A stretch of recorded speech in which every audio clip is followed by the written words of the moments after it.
Morning everyone. I hope आप अपनी SSC CHSL की तैयारी बहुत ही बेहतरीन तरीके से कर रहे होंगे। तो आज मैं लेके आ गया हूँ 50 बहुत ही ज़्यादा मोस्ट इम्पॉर्टेंट सवाल, जो कि आपका 1 नंबर इसी 50 क्वेश्चन में से पूछा जाएगा। तो आप वीडियो को मिस मत करिएगा, वीडियो को पूरा एंड तक जरूर देखिएगा। चलिए अपने पहले सवाल की ओर चलते हैं। हमारा पहला सवाल आता है कि बलबन ने किस नीति को अपनाकर शासन को मजबूत किया था। तो आपका सही जवाब हो जाएगा ऑप्शन नंबर बी, रक्त और लोहे की नीति। बलबन ने अनुशासन और शक्ति के लिए रक्त और लोहे की नीति अपनाई थी। चलिए अगला सवाल आता है कि सूफी संत ख्वाजा मोइनुद्दीन चिश्ती की दरगाह कहाँ स्थित है। तो आपका सही जवाब हो जाएगा ऑप्शन नंबर सी, अजमेर में, जो कि अभी राजस्थान में पड़ता है।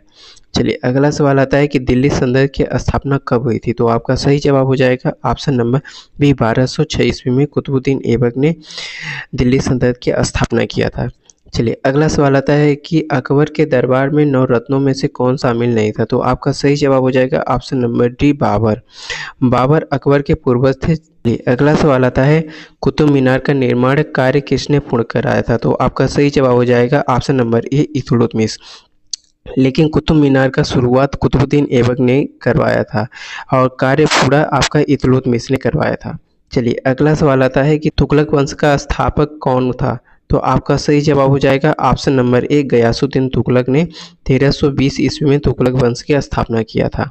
चलिए अगला सवाल आता है कि मोहम्मद बिन तुगलक ने राजधानी को कहाँ स्थानांतरित किया था। तो आपका सही जवाब हो जाएगा ऑप्शन नंबर सी, दिल्ली से दौलताबाद। चलिए अगला सवाल आता है कि सिकंदर लोदी किस वंश का शासक था। तो आपका सही जवाब हो जाएगा ऑप्शन नंबर बी, लोदी वंश का, जो कि सिकंदर लोदी वंश का एक प्रमुख शासक था। चलिए अगला सवाल आता है कि चेरन साम्राज्य किस क्षेत्र में स्थित है। तो आपका सही जवाब हो जाएगा ऑप्शन नंबर सी, दक्षिण भारत में, जो कि चेरन साम्राज्य दक्षिण भारत में तमिल क्षेत्र में आता है। चलिए अगला सवाल आता है कि विदेशी यात्री इब्न बतूता किस शासक के दरबार में आया था।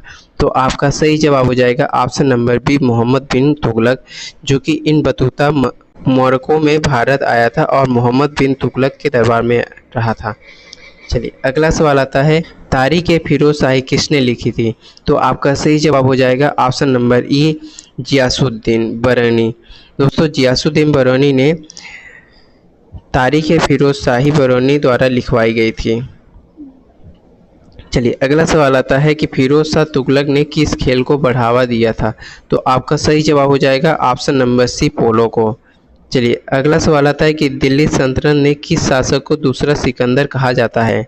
तो आपका सही जवाब हो जाएगा option number C, Alauddin Khilji को। अलाउद्दीन खिलजी को उसकी विजयों के कारण दूसरा सिकंदर कहा जाता है। चलिए अगला सवाल आता है कि नायक और आयर कौन थे। तो नायक और आयर आपका विजयनगर साम्राज्य के अधिकारी थे। चलिए अगला सवाल आता है कि महमूद बेगड़ा किस राज्य का शासक था। तो आपका सही जवाब हो जाएगा ऑप्शन नंबर सी, गुजरात का। महमूद बेगड़ा गुजरात का प्रसिद्ध शासक माना जाता है। चलिए अगला सवाल आता है कि राणा सागर किस राज्य के शासक थे। तो आपका सही जवाब हो जाएगा ऑप्शन नंबर ए, मेवाड़ के। चलिए अगला सवाल आता है कि भक्ति आंदोलन में किस संत ने निर्गुण भक्ति का प्रचार किया था। तो आपका सही जवाब हो जाएगा ऑप्शन नंबर सी, कबीर के। दोस्तों कबीर ने निर्गुण शक्ति का प्रचार किया था और सामाजिक कुरीतियों को आलोचना की थी। चलिए अगला सवाल आता है कि आइन ए अकबरी किसने लिखा था। तो आपका सही जवाब हो जाएगा ऑप्शन नंबर बी, अब्दुल फजल। अब्दुल फजल ने आइन ए अकबरी अकबरनामा की रचना किया था। चलिए अगला सवाल आता है कि मालिक काफूर किसका सेनापति था। तो आपका सही जवाब हो जाएगा option number B, Alauddin Khilji का। मालिक काफूर अलाउद्दीन खिलजी का प्रमुख सेनापति था।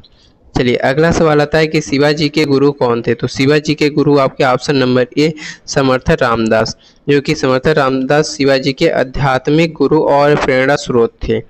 दोस्तों ये रहे हमारे 20 बहुत ही ज़्यादा मोस्ट इंपॉर्टेंट सवाल। तो आप लोगों को कैसे लगे सवाल ये कमेंट करके ज़रूर बताइएगा।